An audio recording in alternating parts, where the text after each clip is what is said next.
Hi, welcome back to Cyber Technology. In the early days of networking, logging into a server was dangerous. Protocols like PAP or Password Authentication Protocol sent your password across the wire in plain text. If an attacker was sniffing the traffic, your credentials were gone in seconds. To solve this, CHAP was developed. Today, we're breaking down how CHAP works, why Microsoft upgraded it to MS CHAP v2, and where it stands in the security landscape of the present times. CHAP stands for Challenge Handshake Authentication Protocol. Its biggest claim to fame, it never sends your password over the network. Instead, it uses a three-way handshake based on a shared secret.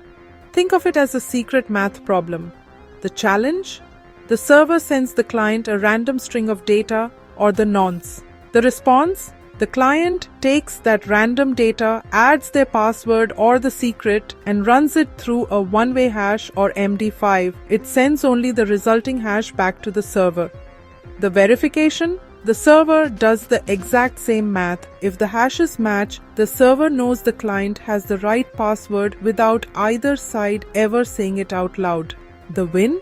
Even if an attacker captures the hash, they can't reverse it to find the password. Plus, because the challenge is random every time, a recorded hash can't be replayed later. But standard CHAP had a major flaw. It was a one-way street. The server verified the client, but the client had no way of knowing if the server was legitimate. This left users vulnerable to rogue server attacks. Enter MS CHAP v2. Microsoft introduced three critical upgrades. 1. Mutual authentication.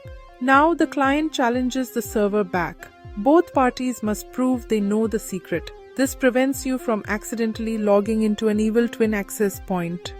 2. Unique keys. It generates different cryptographic keys for sending data versus receiving data, making the session harder to hijack. 3. Password changes. It added the ability for users to change expired passwords during the login process.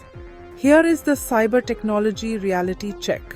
In today's world, standalone MS CHAP v2 is considered legacy and high risk. Why?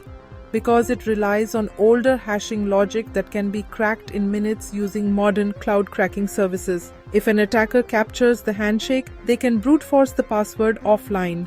How we use it today? To keep it safe, we never use MS CHAP v2 naked.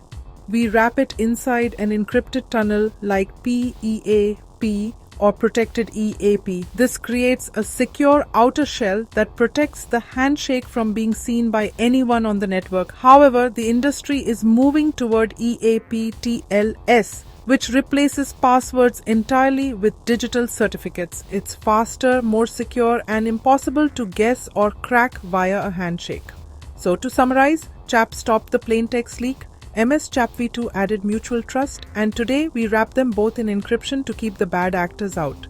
If you found this breakdown helpful, hit that subscribe button for more deep dives into the world of cybersecurity. Would you like to see a demo of how a CHAP handshake is captured in Wireshark? Or should we look at how to set up certificate-based authentication? Let me know in the comments. I'm curious to know whether you still see MS CHAP v2 in your office Wi-Fi settings. Do let me know, and thanks for watching.